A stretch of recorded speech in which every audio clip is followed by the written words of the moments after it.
In 1998, Nokia was the most valuable company in all of Europe. Not one of the most valuable.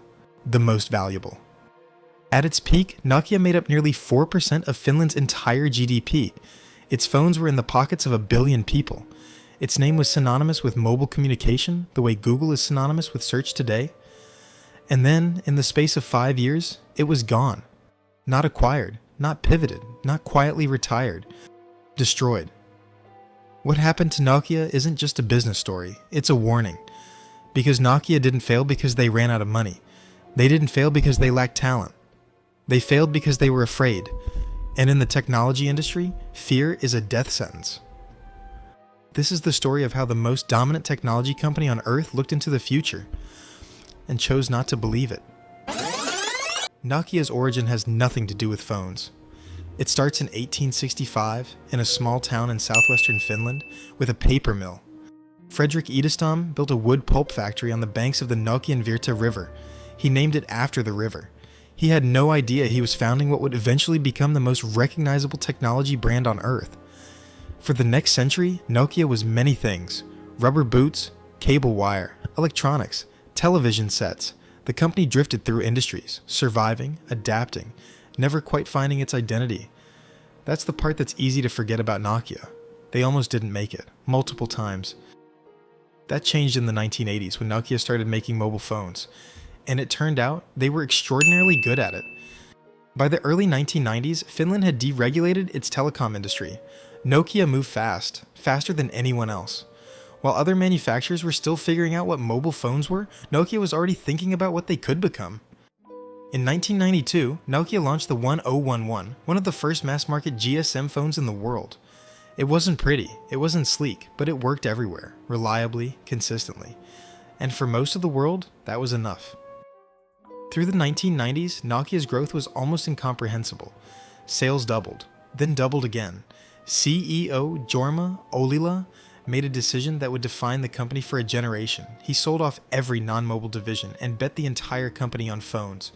Bold, risky, at the time genuinely controversial inside the company, but it worked. For a while, it worked brilliantly. And that's when the problem started. Because the same confidence that drove Nokia forward was quietly building walls around it. Success, at that scale, stops feeling like a position you have to defend. It starts feeling like something you simply are.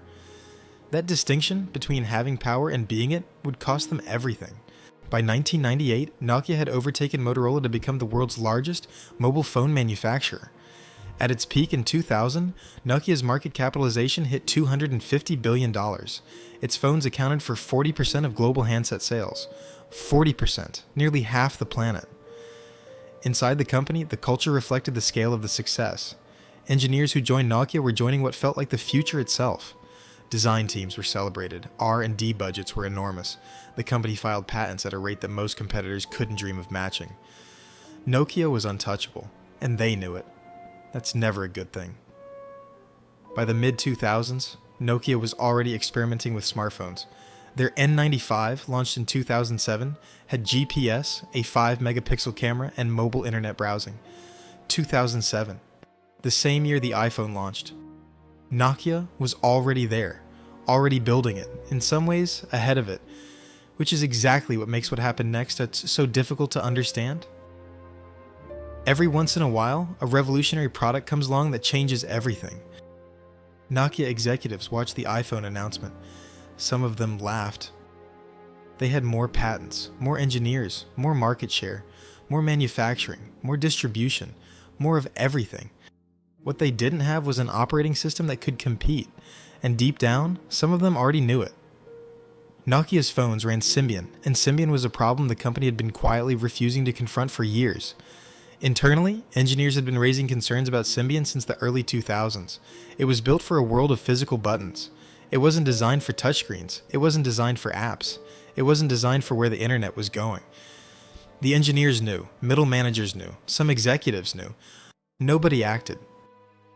By the time Nokia formally acknowledged that Symbian couldn't compete with the iPhone, Apple had already sold more than 5 million units.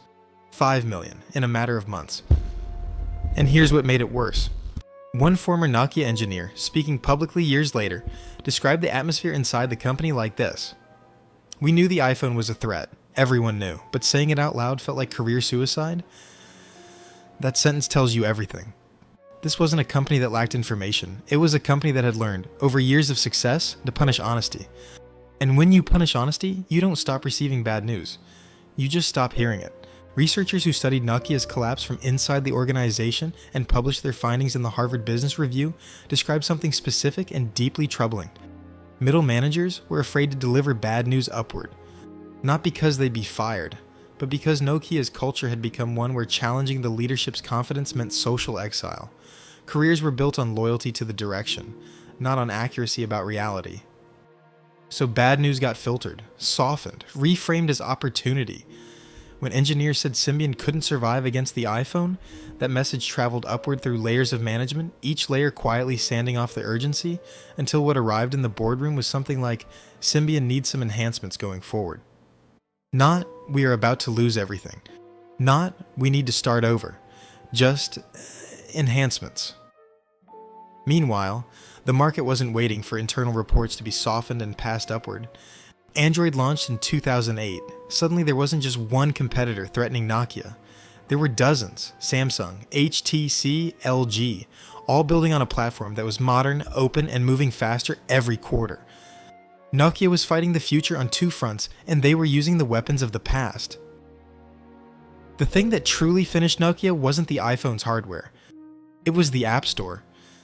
When Apple opened it in July 2008, they didn't just sell software. They redefined what a phone was. A phone was no longer a communication device. It was a platform, an ecosystem, a place where developers built their futures. Nokia had its own equivalent, the OV Store. It launched in 2009. It was slow, difficult to develop for, and already hemorrhaging developers to Apple and Google before it found any real footing. The developers chose where to build, and they didn't choose Nokia. In 2007, Nokia had 49% of the global smartphone market. By 2012, 5 years later, that number had fallen below 5%. 5 years, 44 percentage points, gone. No consumer technology company in history had fallen that far, that fast. Let that sit for a moment. In 2010, Nokia made a desperate move. They hired Stephen Elop, a Microsoft executive, as their new CEO, the first non-Finnish CEO in the company's entire history. And almost immediately, Elop sent a memo to the entire company. It became known as the Burning Platform Memo. We are standing on a burning platform, and we must decide how we are going to change our behavior. The memo was brutal, honest. For a company that had spent years cushioning uncomfortable truths, it landed like a fire alarm in a building where everyone had been pretending to sleep. But the decision that followed, that was something else entirely. Elop announced that Nokia would abandon Symbian completely and partner exclusively with Microsoft's Windows Phone platform. Not Android, Windows Phone. While Samsung, HTC, and LG were shipping Android devices into a market that was already adopting the platform rapidly, Nokia chose a system that had almost no market share, almost no apps, and almost no momentum. On the day of the announcement, Nokia's stock dropped 14%. The market answered immediately. Over the next 2 years, Nokia lost billions. Thousands of jobs were cut. Factories closed, offices shuttered. The company that once employed 132,000 people was hollowing out from the inside. In Finland, it stopped being a business story. It became a national grief. In September 2013, Microsoft acquired Nokia's mobile phone division for $7.2 billion. $7.2 billion. For a company that had been worth $250 billion just 13 years before? They rebranded the phones as Lumia. They continued to lose. In 2015, Microsoft wrote off $7.6 billion from the acquisition, more than the entire purchase price, and cut thousands more jobs. The experiment was over. The engineers who had tried to warn the company from inside dispersed across the industry. Many ended up at Google, Apple, and the Android manufacturers that had displaced Nokia entirely. Their knowledge, built inside Nokia's labs on Nokia's budget during Nokia's golden years, was now being used to finish the job. That's not irony, that's consequence. There's a phrase that gets used in business schools when they teach the Nokia case: the innovator's dilemma. The idea that the very success of a company can become the thing that prevents it from adapting. That the bigger you are, the more you have to protect, and the more you have to protect, the less willing you are to risk any of it. Nokia was afraid, and that fear was rational. In the short term, every decision they made was defensible. Don't cannibalize your own hardware profits. Don't admit that the platform your entire production line is built on is already dying. Don't tell the board something that will tank the share price. Rational, defensible, reasonable, and completely fatal.